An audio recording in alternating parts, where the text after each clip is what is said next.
नमस्कार विद्यार्थी मित्रों, कक्षा 9 विषय हिंदी काव्य 10 भारत गौरव। भारत गौरव काव्य के कवि हैं मैथिली शरण गुप्त।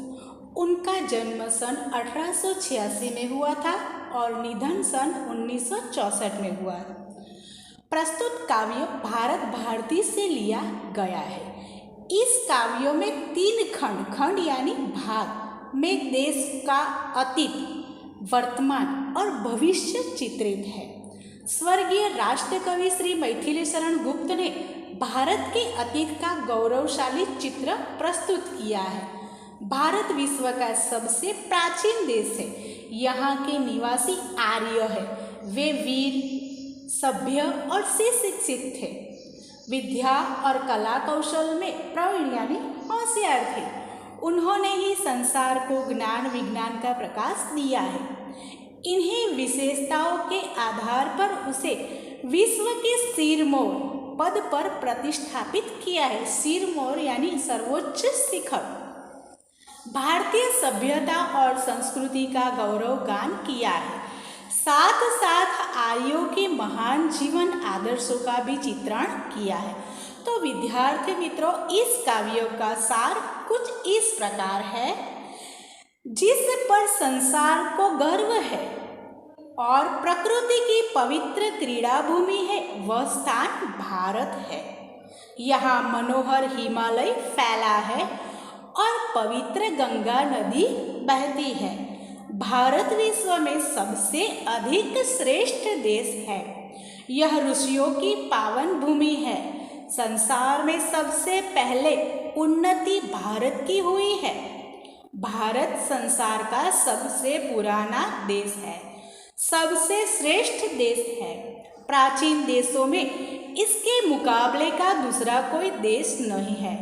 भगवान की बनाई हुई भवभूतियों का सबसे पहला भंडार भारतवर्ष ही है। ब्रह्मा ने मानव सृष्टि का विस्तार भी इस देश से ही किया है। भारत की यह पवित्र धरती सारे देश में प्रसिद्ध है। इस देश के निवासी आर्य है। आर्यों ने ही संसार को विद्या और कला कौशल की शिक्षा दी। ज्ञान विज्ञान के क्षेत्र में उनका कोई मुकाबला नहीं कर सकता था। हम उन्हीं आर्यों की संतान हैं जो आज बुरी दशा में है। फिर भी अपने महान पूर्वजों को उच्च आदर्शों को वे भूले नहीं हैं। प्राचीन सभ्यता संस्कृति के गौरव चिन्ह अब भी यहाँ मौजूद है। आर्यों में परोपकार की प्रबल भावना थी। वे अपने लिए जीते न थे, दूसरों के लिए जीने में ही अपने जीवन की सार्थकता मानते थे। वे स्वार्थ रत होकर मोह की मदिरा कभी पीते न थे। वे कर्मवीर थे। वे संसार का उपकार करने के लिए जन्म लेते थे। वे मोह माया से दूर रहते थे। वे निष्क्रिय रहना पसंद नहीं करते थे। निष्क्रिय रहना यानी बिना काम काज किए निठल्ले बैठे रहना उन्हें पसंद नहीं था। तो विद्यार्थी मित्रों, इस काव्य भारत गौरव में हमें आर्यों के द्वारा हमारे देश भारत की महिमा का वर्णन बताया है कि भारत देश में जन्म लेने वाला हर एक व्यक्ति अपने आप को धन्य समझता है, क्योंकि भारत में जैसे जैसे लोगों को साधु संत की वाणी सुनने को मिलती है, महान विभूतियों का सहवास प्राप्त होता है। यहाँ प्रकृति के अद्भुत तत्व है। सांस्कृतिक जो धरोहर स्थापित की हुई उसकी अलग महिमा है।